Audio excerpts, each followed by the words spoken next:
sun was setting as the Jenkins family pulled up to their new home, casting a golden glow over the lake that mirrored the sky's fiery hues. The old mansion, with its towering spires and ivy-covered walls, stood majestically on the water's edge, a picturesque yet imposing sight.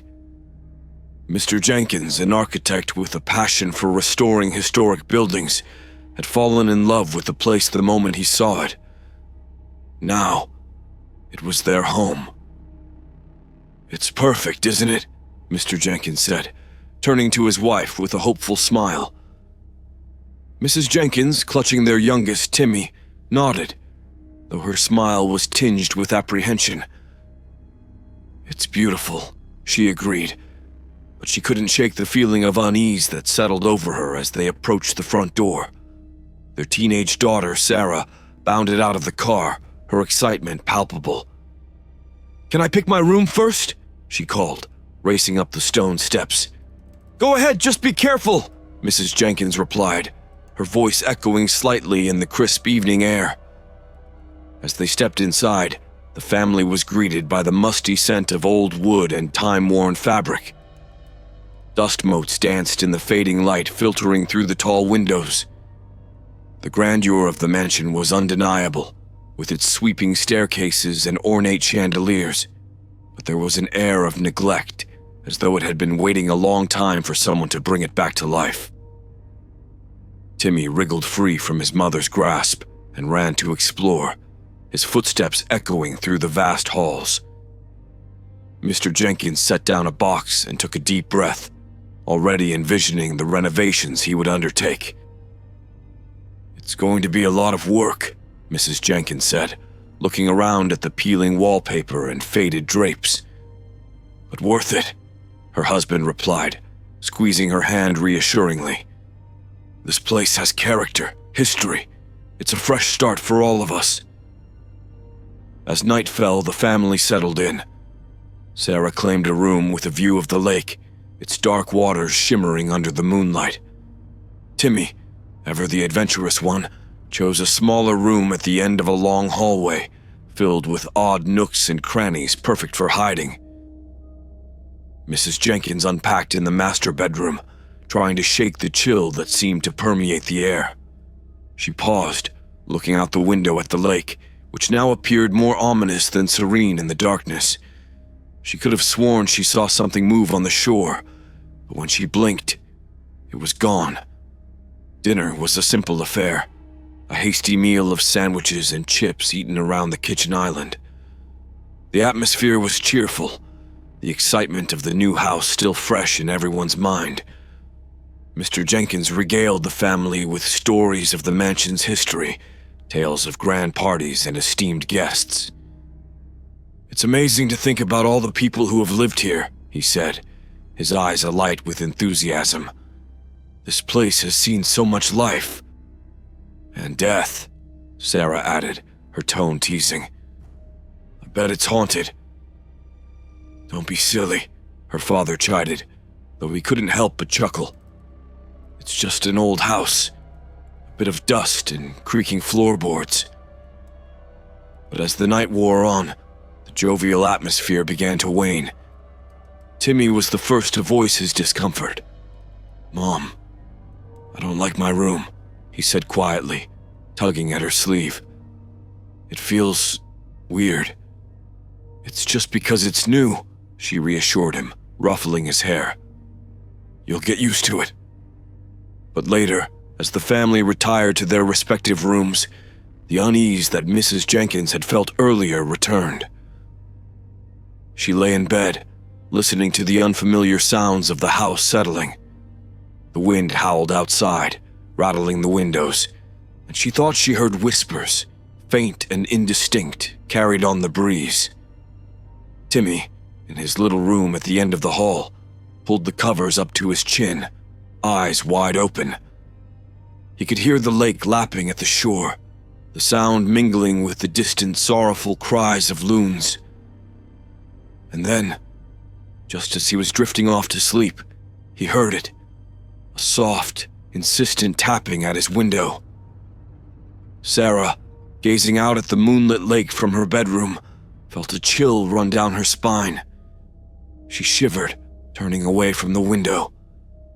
As she pulled the curtains closed, she thought she saw a pale face reflected in the glass, watching her with hollow eyes.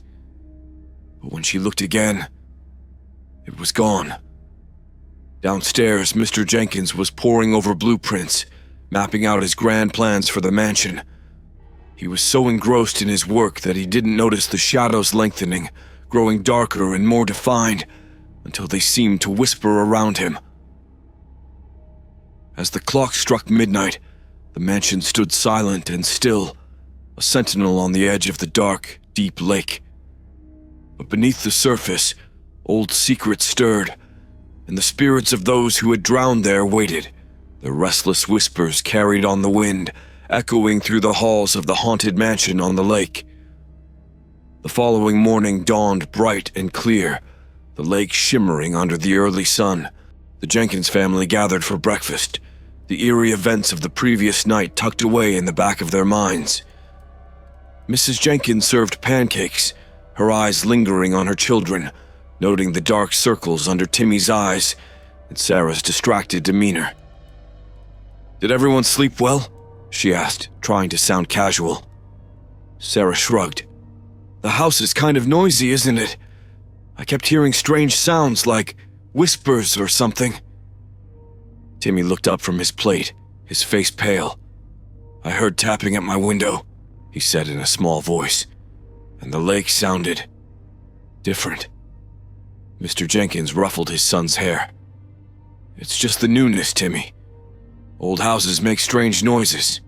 You'll get used to it." After breakfast, the family decided to explore the property. They wandered down to the lake, its surface calm and inviting. The shoreline was dotted with reeds and lily pads, creating a picturesque scene that belied the mansion's dark history. Sarah and Timmy, excited to explore, ran ahead, their laughter echoing across the water. Mrs. Jenkins followed more slowly, her eyes scanning the shoreline. She stopped when she noticed a small, weathered teddy bear half buried in the mud. She picked it up, brushing off the dirt, feeling a strange sense of déjà vu. "Mom, look!" Sarah called out, pulling her mother's attention away from the toy. She and Timmy were standing near an old, dilapidated boathouse, its wooden planks weathered and gray. Mr. Jenkins caught up to them, his curiosity piqued. "Let's take a look inside," he said, leading the way. The boathouse creaked as they stepped inside, the air cool and damp. Cobwebs hung from the rafters and the floor was littered with leaves and debris. In the corner, an old rowboat lay overturned, its paint peeling and wood rotting. Timmy shivered, feeling a chill that had nothing to do with the temperature. "I don't like it here," he whispered, clinging to his mother's side. Mrs. Jenkins squeezed his hand reassuringly. "We won't stay long," she promised. As Mr. Jenkins inspected the rowboat, Sarah wandered to the back of the boathouse. She paused, her attention caught by a small, glinting object partially buried in the dirt. She crouched down and unearthed an old, tarnished locket. Curious, she opened it, revealing a faded photograph of a young girl. "Mom, look at this," Sarah said, bringing the locket to her mother. Mrs. Jenkins examined the locket, a frown creasing her brow. "It's beautiful," she murmured, but a sense of unease gnawed at her. "I wonder who it belonged to." Back at the mansion, the day passed uneventfully. Mr. Jenkins immersed himself in his renovation plans, while Mrs. Jenkins busied herself unpacking and organizing their belongings. Sarah and Timmy played outside, their laughter occasionally drifting in through the open windows. As evening approached, Mrs. Jenkins called the children inside. They came reluctantly, Timmy clutching the teddy bear he had found earlier.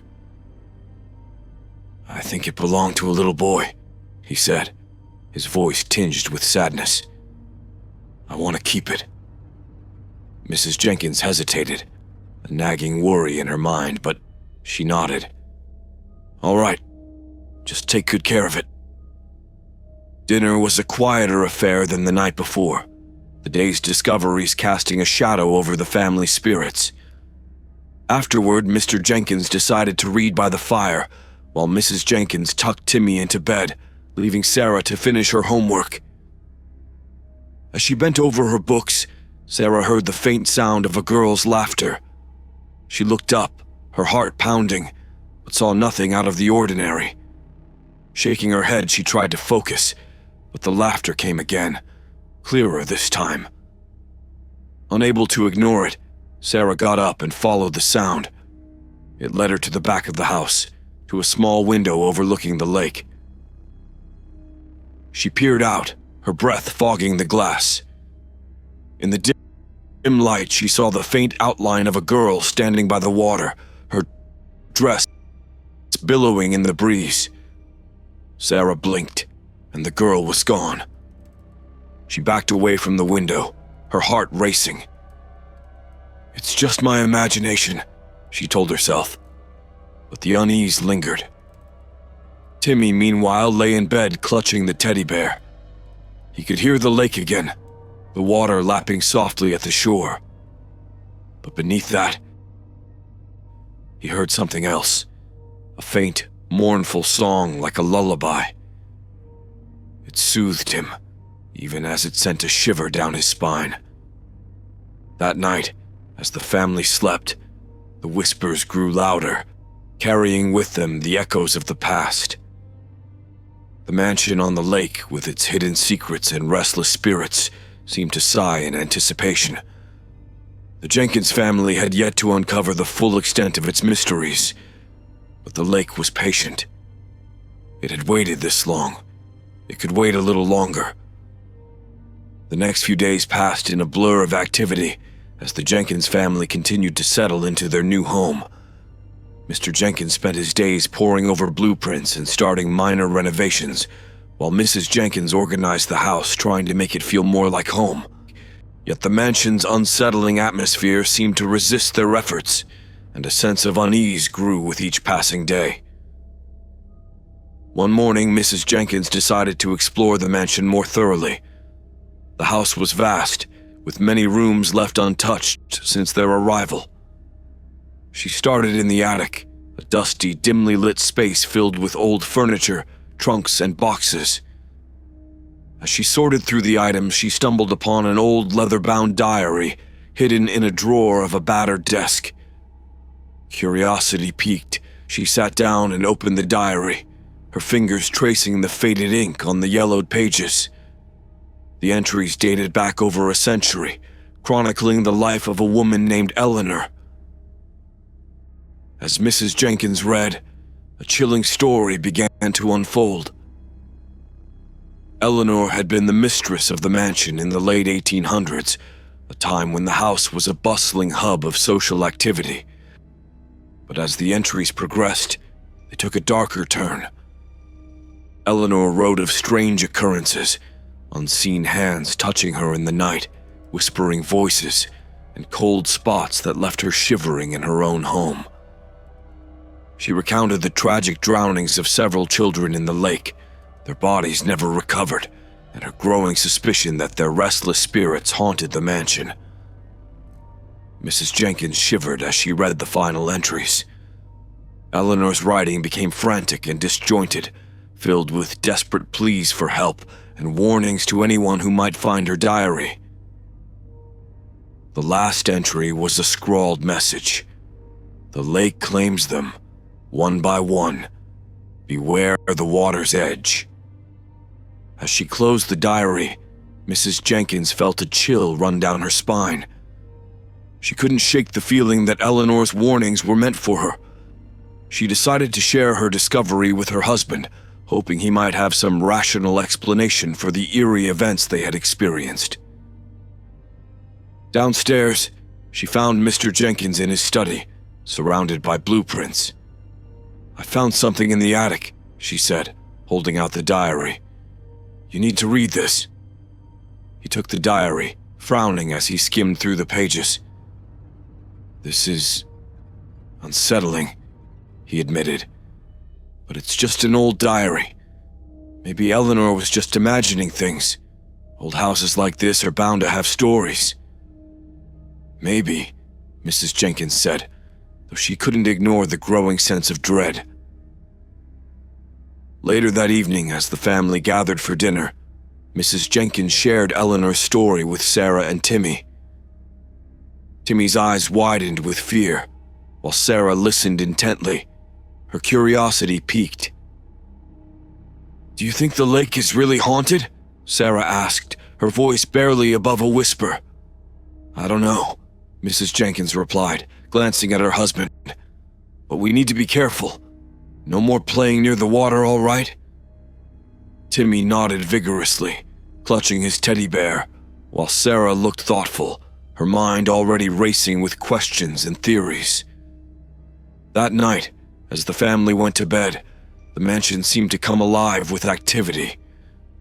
The wind howled outside, rattling the windows, and the temperature seemed to drop inexplicably. Timmy woke up shivering, his small room colder than it should have been.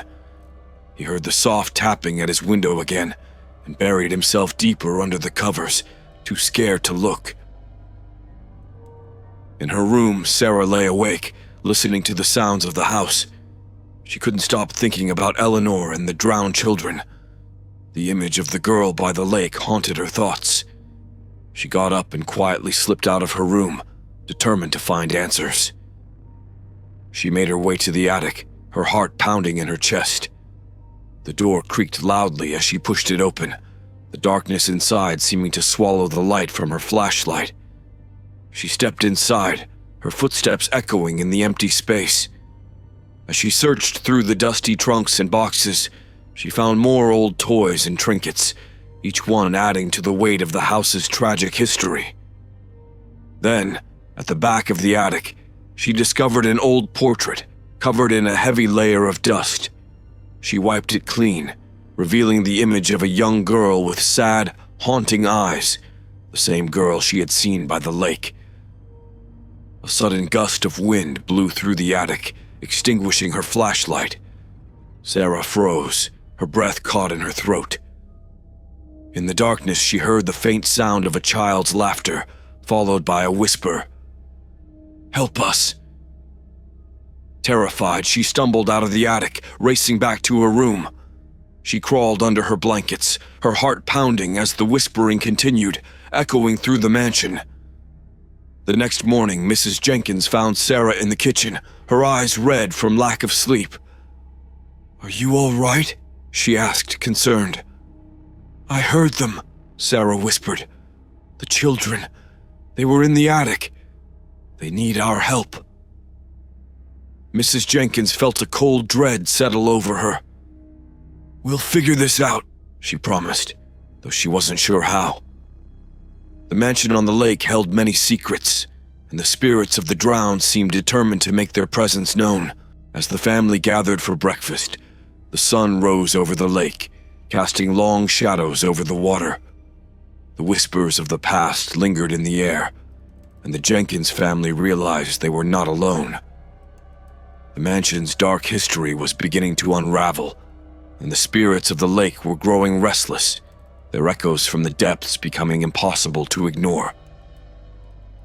Over the next few days, the tension within the mansion grew palpable. The Jenkins family could no longer ignore the eerie occurrences that seemed to escalate with each passing night.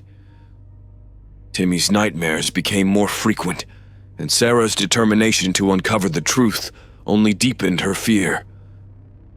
Mrs. Jenkins could feel the heavy presence of the past with every step she took, and Mr. Jenkins found himself unable to focus on his work, his thoughts constantly drifting back to Eleanor's diary and the ominous history of the lake.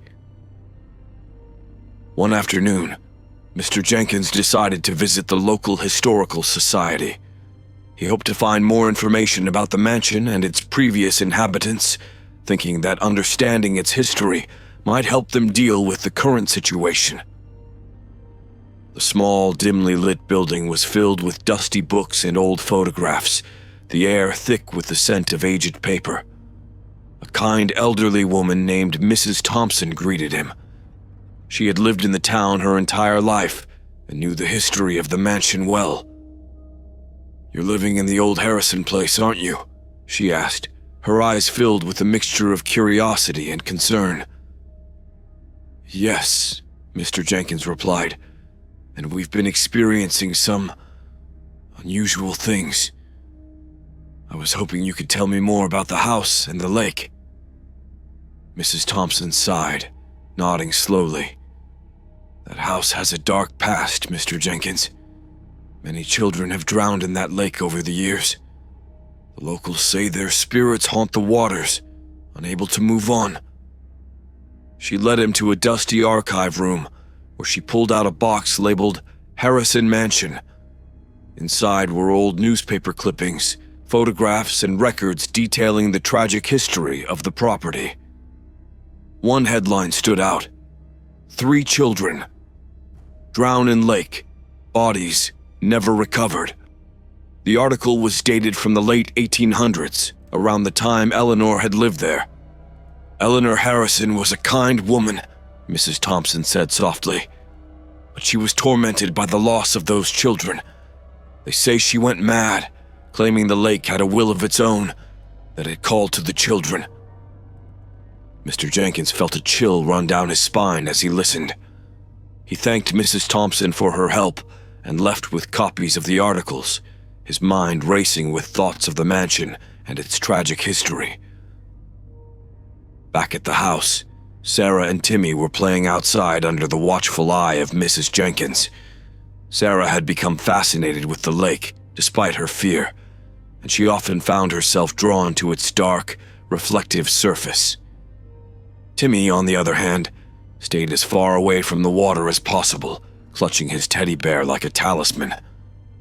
As the afternoon wore on, Sarah wandered closer to the lake's edge.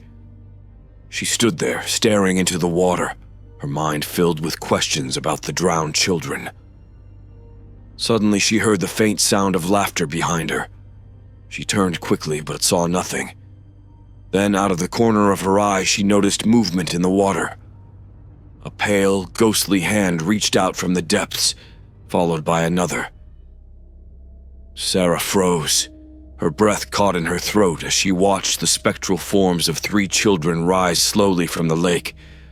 Their eyes were hollow, their faces etched with sorrow and longing. "Help us," one of the spirits whispered, its voice barely audible over the gentle lapping of the water. Sarah stumbled backward, her heart pounding. She turned and ran back to the house, her screams drawing the attention of her mother and brother. Mrs. Jenkins rushed to her side, pulling her into a tight embrace. "What happened?" Mrs. Jenkins asked, her voice trembling. "The children," Sarah gasped. "I saw them. They came out of the lake. They want our help." Timmy's eyes widened with fear, and Mrs. Jenkins felt a cold dread settle over her. "It's all right," she said, though her voice lacked conviction. "We'll figure this out." That evening, Mr. Jenkins returned home with the old newspaper clippings and photographs. He gathered the family in the living room, spreading the documents out on the table. "We need to understand what we're dealing with," he said, his voice firm. "These children, their spirits are trapped, and we need to find a way to help them." As they examined the clippings, they pieced together the tragic story of the mansion. The children had drowned under mysterious circumstances, their bodies never found. Eleanor Harrison had been the last to see them alive, and she had been haunted by their loss until her own death. "The lake took them," Sarah whispered, recalling the words she had read in Eleanor's diary. "But why? What does it want?" Mr. Jenkins shook his head. "I don't know, but we need to find out. There has to be a reason they're still here." Over the next few days, the family delved deeper into the mansion's history. They explored every nook and cranny, searching for clues that might explain the haunting. In the basement, they found an old hidden room filled with children's toys and clothes, as well as a small wooden chest. Inside the chest was a collection of letters written by Eleanor, addressed to someone named Margaret. The letters detailed Eleanor's growing fear and desperation as the children disappeared one by one. She believed the lake was cursed, that it claimed the souls of the innocent to sate some dark hunger. One letter stood out, dated just before Eleanor's death. "The lake has taken them," she wrote. "I hear their voices every night calling for me. I cannot save them, but perhaps someone else can. If you find this, know that their spirits linger, trapped by the water. Free them, and you will break the curse." The Jenkins family read the letter in silence, the weight of Eleanor's words pressing down on them. They realized they had a mission: to free the spirits of the drowned children and break the curse that bound them to the lake. As night fell, the mansion grew eerily quiet.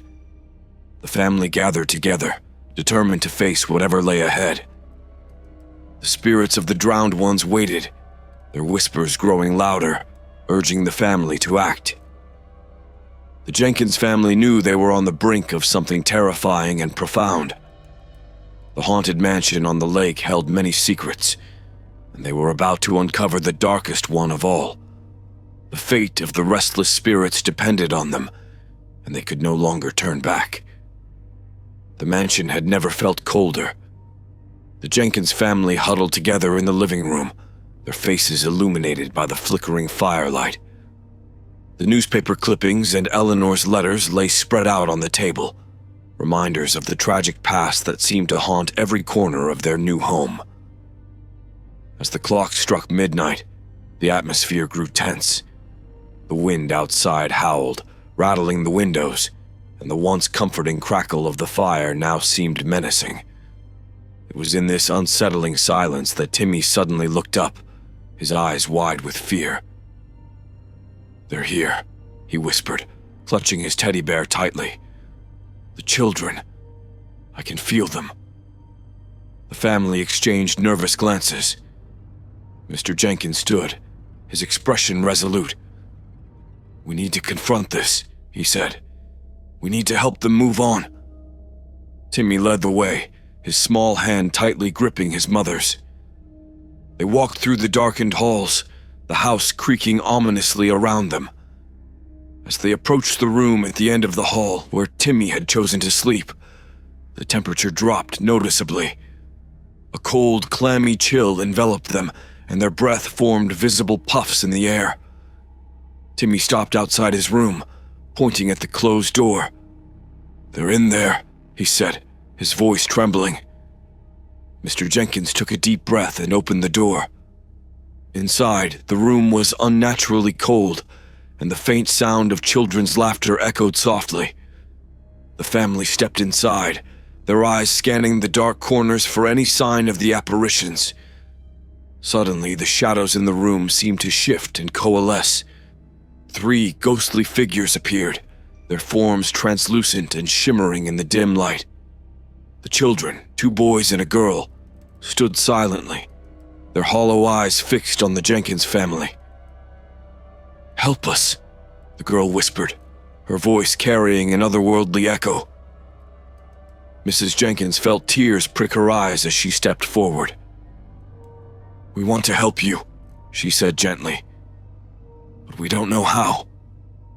The girl pointed toward the window, her finger trembling. "The lake," she whispered. "We're bound to it. We can't leave." Timmy's eyes filled with tears as he reached out toward the apparitions.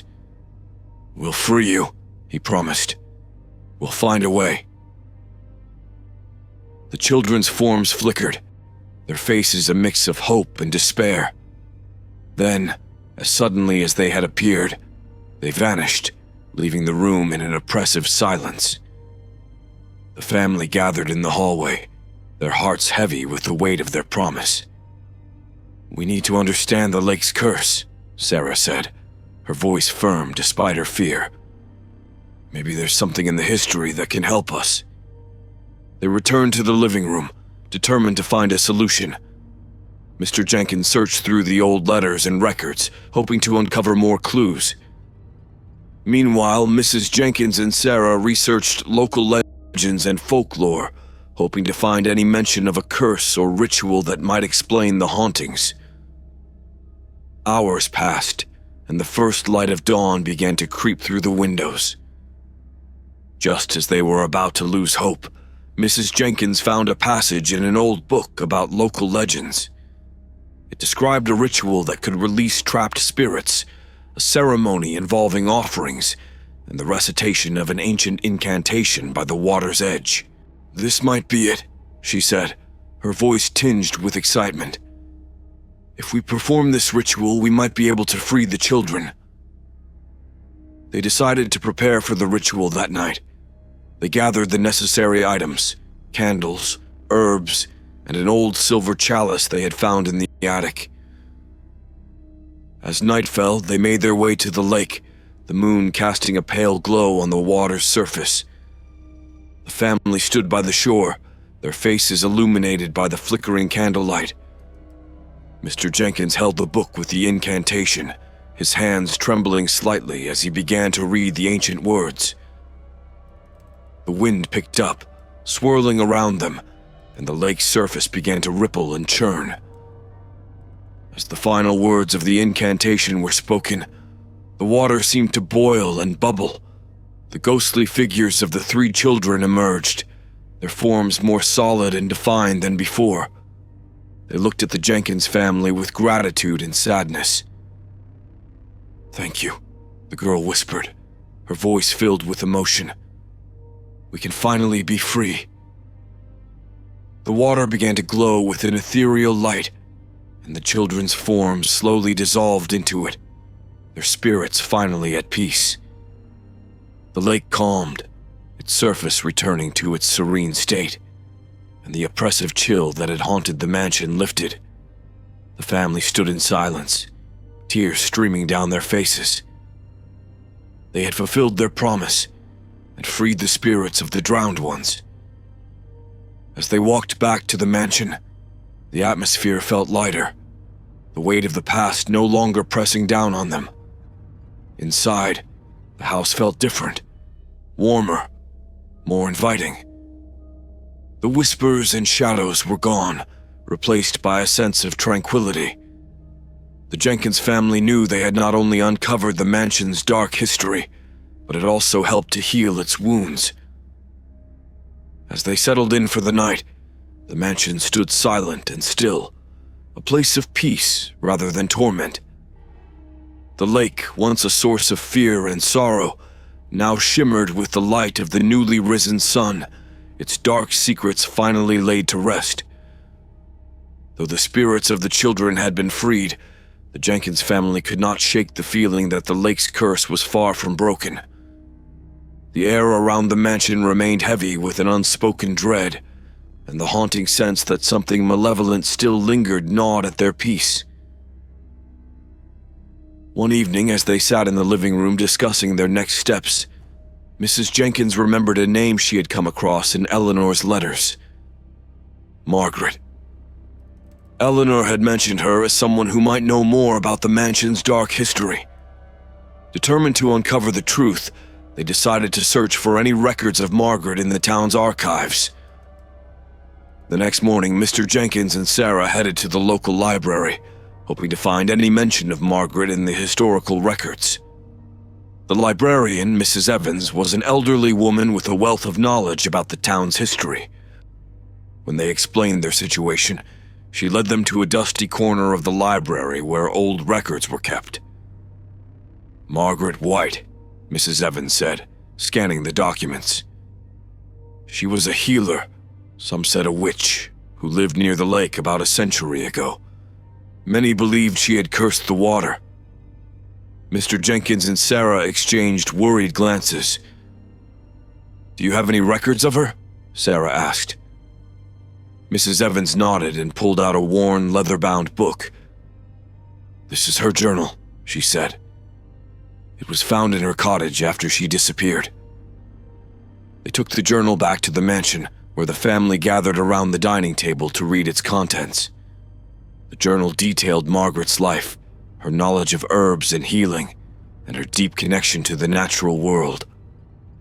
But as they read further, the entries grew darker. Margaret had discovered that the lake was a place of power, a conduit between the world of the living and the dead. She had tried to harness its energy for good, but something had gone terribly wrong. The water had turned malevolent, consuming the souls of those who ventured too close. One entry stood out, dated shortly before her disappearance. "The lake demands a sacrifice. I have tried to protect the children, but it grows stronger. If I cannot break the curse, it will consume us all." Mrs. Jenkins closed the journal, her hands shaking. "She tried to stop it," she said, her voice barely above a whisper. "But she failed." As they sat in silence, trying to process the revelation, Timmy suddenly spoke up. "Maybe she didn't fail," he said, his eyes wide with determination. "Maybe we can finish what she started." Mr. Jenkins nodded, his expression resolute. "We need to find her cottage," he said. "There might be something there that can help us." The next day, the family set out to find Margaret's cottage. They followed an old, overgrown path through the woods, the air growing colder and more oppressive as they neared their destination. The cottage stood in a small clearing, its walls covered in ivy and its windows dark and empty. Inside, the cottage was filled with the remnants of Margaret's life, herbs hanging from the rafters, a cauldron in the fireplace, and shelves lined with jars of potions. In the corner, they found a large, dusty tome filled with spells and rituals. Sarah carefully turned the pages, her eyes scanning the ancient text. "Here," she said, pointing to a passage. "A ritual to cleanse the lake and break the curse." The ritual required a powerful talisman, something imbued with both life and death.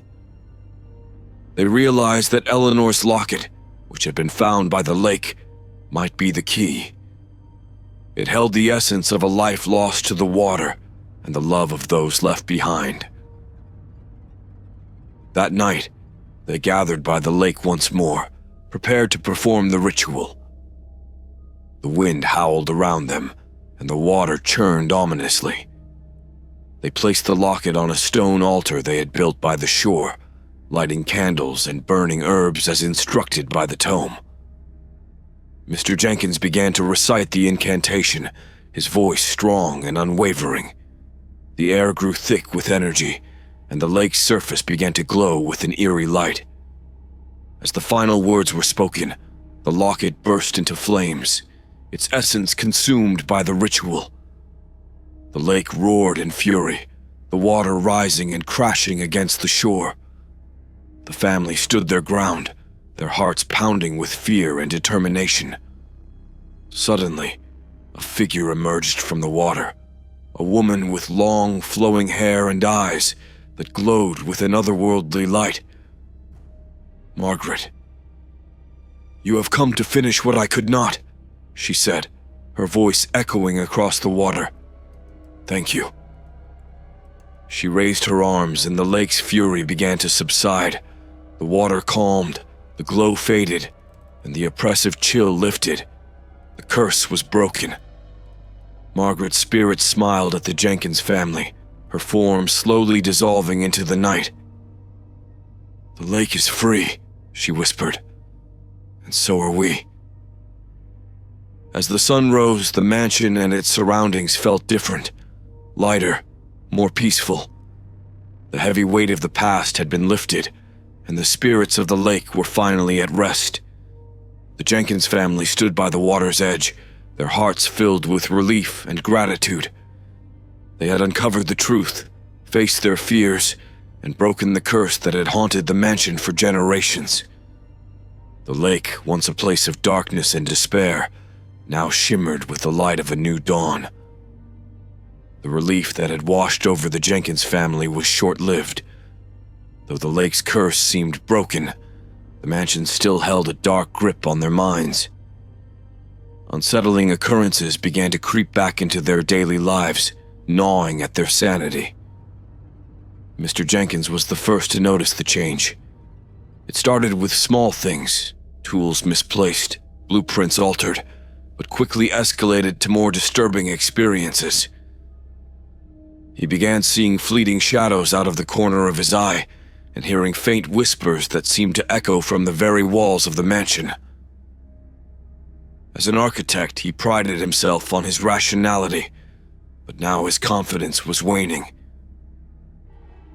One evening, as he worked late in his study, he noticed the shadows growing darker and more defined.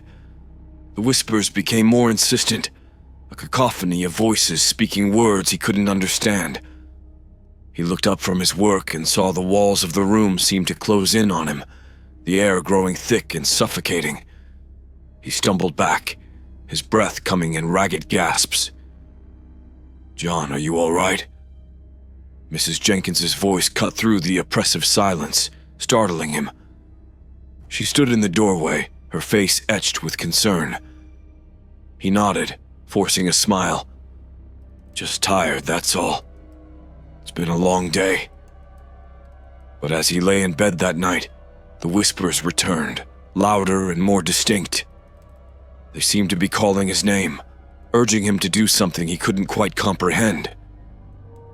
Sleep eluded him, and he spent the night tossing and turning, the voices a constant presence in his mind. Mrs. Jenkins was also beginning to feel the strain. She had always been the rock of the family, but now she found herself plagued by vivid nightmares and a growing sense of dread. The house seemed to pulse with a malevolent energy, its very walls imbued with the suffering of its past inhabitants. She often woke in the middle of the night, drenched in sweat, convinced she heard footsteps outside her bedroom door. Sarah, too, was not immune to the mansion's influence. Her fascination with the house's history had turned into an obsession. She spent hours in the attic, poring over old books and artifacts, trying to piece together the puzzle of the mansion's dark past. The more she learned, the deeper her fear grew. She began to see the faces of the drowned children everywhere, reflected in windows, in the shadows of the hallways, and even in her dreams. One night, as she sat in the attic surrounded by dusty tomes, she felt a sudden chill. The temperature dropped, and her breath came out in white puffs. She looked up and saw the ghostly figure of a young girl standing in the corner. "Help us," the girl whispered, her voice echoing with a haunting resonance. Sarah backed away, her heart pounding. "We tried," she said, her voice trembling. "We broke the curse." The girl shook her head, her form flickering like a candle in the wind. "It's not over. The house, it won't let us go." As the figure faded, Sarah felt a wave of despair wash over her. She realized that breaking the lake's curse had only been part of the solution. The mansion itself was still a prison, its dark history trapping the spirits within its walls. Timmy, the youngest, was perhaps the most affected. He had always been sensitive to the supernatural, and now he was having visions during the day as well as at night. He often spoke of seeing figures in his room, shadowy forms that watched him with unblinking eyes. He became withdrawn, his once bright demeanor overshadowed by fear and anxiety. One afternoon, while playing in the garden, Timmy suddenly froze. He stared at the lake, his eyes wide with terror. "They're coming," he whispered, his voice barely audible. Mrs. Jenkins rushed to his side, pulling him into a tight embrace. "Who's coming, sweetie?" "The others," Timmy said, his voice trembling. "The ones who never left. They're angry." The family gathered in the living room that evening, their faces pale and drawn. They knew they had to find a way to free the trapped spirits once and for all, but the mansion's grip on their minds was growing stronger by the day. They were caught in a downward spiral, their sanity unraveling as the house's dark influence seeped into their very souls. Mr. Jenkins, unable to bear the whispers any longer, decided to confront the source of the disturbance. He ventured into the basement, where the air was thick with damp and decay. As he descended the creaking stairs, the voices grew louder, a chorus of tormented souls crying out for release. He reached the bottom and saw a door he had never noticed before, its surface covered in strange, arcane symbols. With a trembling hand, he pushed it open and stepped inside. The room beyond was cold and dark, filled with an oppressive energy that seemed to pulse with malevolence. In the center of the room stood a stone altar, stained with what looked like old blood. Mr. Jenkins felt a wave of nausea wash over him as the voices reached a deafening crescendo. He realized with horror that this was the heart of the mansion's curse, the place where unspeakable rituals had been performed, binding the spirits to the house. Desperate to end the torment, he called out into the darkness. "What do you want? How can we free you?" The voices fell silent, and for a moment, there was only the sound of his own ragged breathing. Then, a single voice emerged from the darkness, clear and cold. "The house must be cleansed. The evil must be purged." Mr. Jenkins knew what he had to do. He returned to the living room where his family waited, their eyes filled with fear and hope. "We need to perform a cleansing ritual," he said, his voice steady despite the terror he felt. "We need to drive the evil out of this house once and for all." That night, the family gathered in the basement, their hands trembling as they prepared for the ritual. They lit candles and burned herbs, chanting the incantation they had found in Margaret's tome. The air grew thick with energy, and the walls seemed to tremble with the force of the spell. As they chanted, the room grew colder, and dark shapes began to emerge from the shadows. The spirits of the mansion's past inhabitants surrounded them, their eyes filled with a mixture of hope and despair. The family held hands, their voices rising in unison as they called upon the light to cleanse the darkness. With a final, powerful surge of energy, the darkness was driven from the room. The spirits began to fade, their forms dissolving into the light. The oppressive energy lifted, replaced by a sense of peace and relief. The mansion, once a place of torment and despair, now felt lighter and more inviting. The spirits were finally at rest, and the house's dark influence was broken. The Jenkins family had faced their fears and emerged victorious, their bond stronger than ever. As they stood in the now silent basement, the first light of dawn filtered through the windows, casting a warm glow over the room. They had freed the trapped souls and cleansed the house of its evil, but the memory of their ordeal would stay with them forever. The mansion on the lake, once a place of darkness, had become a symbol of their strength and resilience, a testament to their courage in the face of unimaginable horror. The Jenkins family had cleansed the basement and felt a temporary relief from the haunting presence that had plagued them. However, as night fell, they couldn't shake the feeling that the mansion had one final test for them. The whispers had ceased, but a heavy silence now hung in the air, filled with unspoken tension. Mr. Jenkins, determined to protect his family, decided they needed to confront whatever malevolent force still lingered in the house. "We need to finish this," he said, his voice resolute. "We can't live in fear anymore." Sarah, still clutching the old book of spells they had found in Margaret's cottage, nodded. "There's one last ritual in here. It's called the final cleansing. It's supposed to banish all evil from a place permanently." Mrs. Jenkins looked at her husband, her eyes filled with a mixture of fear and determination. "We'll do it together," she said, taking his hand. "As a family." They prepared for the ritual with a sense of urgency. The air grew colder as they gathered the necessary items, candles, herbs, and the talisman they had used before. The mansion seemed to watch them, its very walls pulsing with a dark energy. They knew this would be the most dangerous confrontation yet. As midnight approached, they gathered in the grand foyer, the heart of the mansion. Sarah placed the talisman on the floor in the center of a circle of candles, while Mr. Jenkins held the book open to the final cleansing ritual. The family stood in a circle, holding hands, their faces illuminated by the flickering candlelight.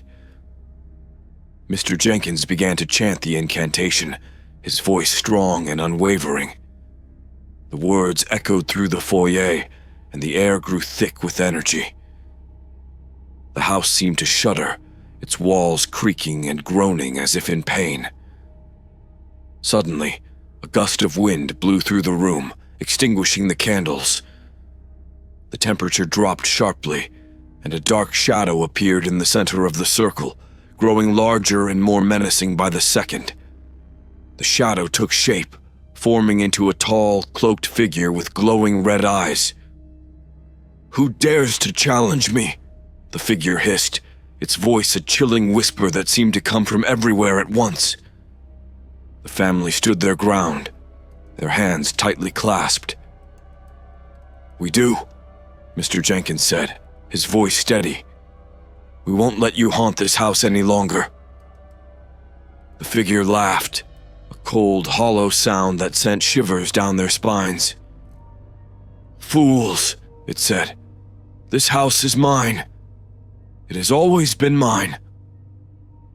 As the figure advanced, the family began to chant the final incantation, their voices rising in unison. The figure recoiled, its form flickering and distorting. The air crackled with energy, and the walls of the mansion seemed to pulse with light. "Keep going," Sarah shouted, her voice filled with determination. "We're almost there." The figure screamed in rage, its form twisting and contorting as the power of the ritual intensified. The candles reignited, their flames burning brighter than before. The talisman on the floor glowed with an ethereal light, pulsing with the rhythm of the chant. The figure lunged at them, its claws outstretched, but an invisible barrier held it back. The family's voices grew louder, their determination unwavering. The figure howled in fury, its form disintegrating piece by piece as the power of the ritual consumed it. With a final desperate scream, the figure exploded into a cloud of darkness, which was sucked into the talisman. The room fell silent, the oppressive energy lifting like a heavy weight.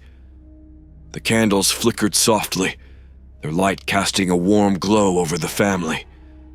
They stood in silence, their hearts pounding, as the realization dawned on them. They had done it.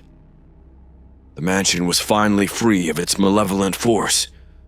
As dawn broke, the first light of day streamed through the windows, bathing the foyer in a golden glow. The mansion, once a place of fear and darkness, now felt warm and inviting. The heavy silence was replaced with a peaceful stillness.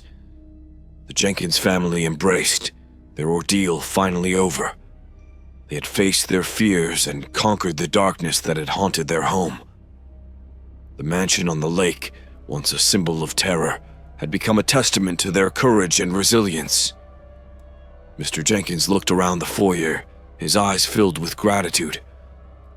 "We did it," he said, his voice choked with emotion. "We're free." As they stood together, the mansion seemed to sigh with relief, its walls no longer pulsing with darkness.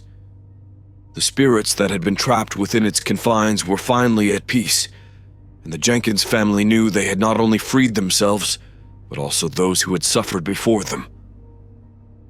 The mansion on the lake, now a place of light and hope, stood as a beacon of their triumph over evil. The Jenkins family, united by their love and determination, had turned a house of horrors into a home filled with warmth and peace. The relief that washed over the Jenkins family was palpable.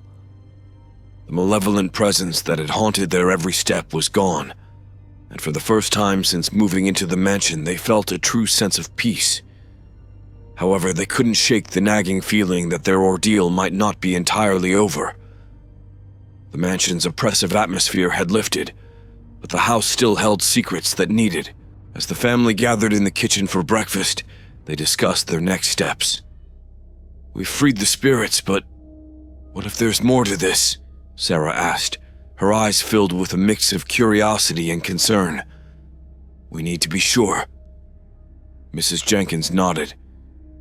"We can't take any chances. We need to search the entire mansion, every room, every corner. We need to make sure we've truly banished whatever was haunting this place." They spent the day systematically going through the mansion.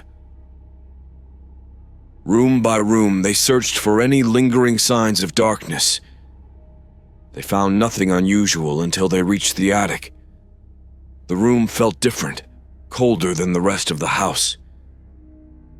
It was as if the attic had been shielded from the cleansing ritual.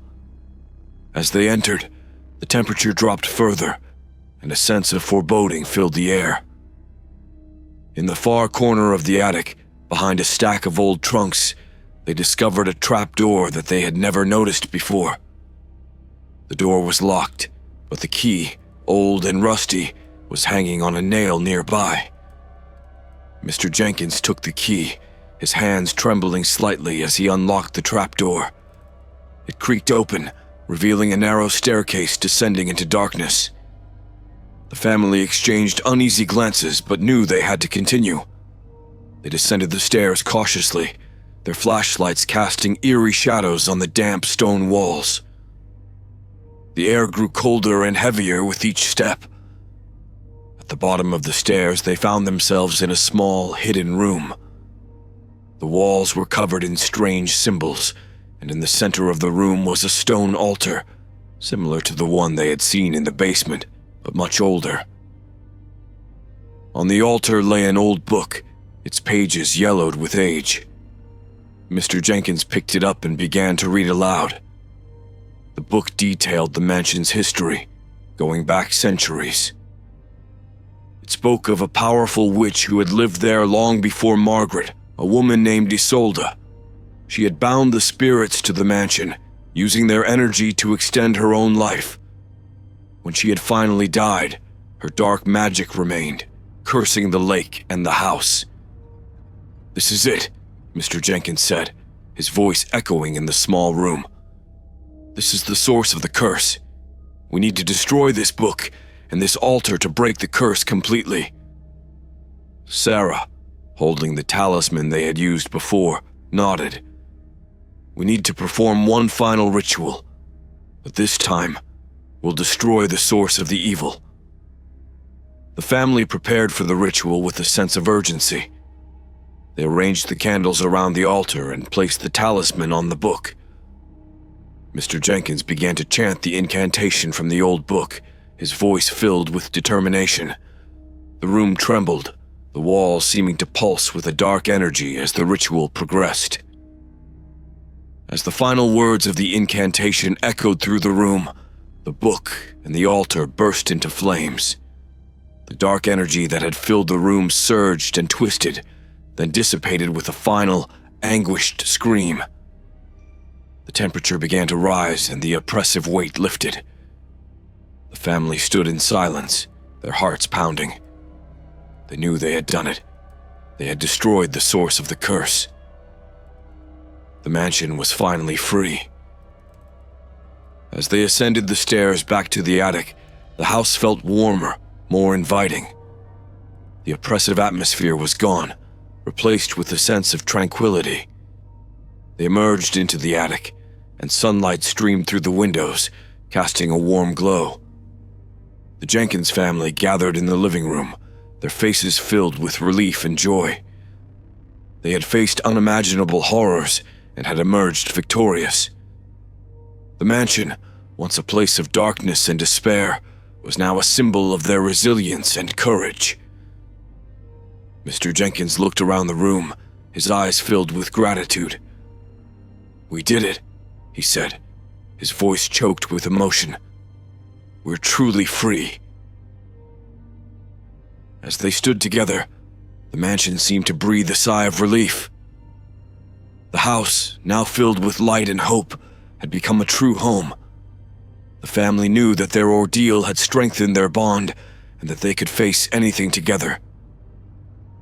The Jenkins family decided to stay in the mansion, transforming it into a place of warmth and love. The dark history of the house had been laid to rest, and the spirits of the past were finally at peace. The mansion on the lake, once a house of horrors, had become a testament to their courage and a beacon of hope for the future. And so, the Jenkins family lived on in their home by the lake, forever changed by their experiences, but united by their love and determination. They had escaped the darkness and found a new beginning, turning a place of terror into a sanctuary of light and peace.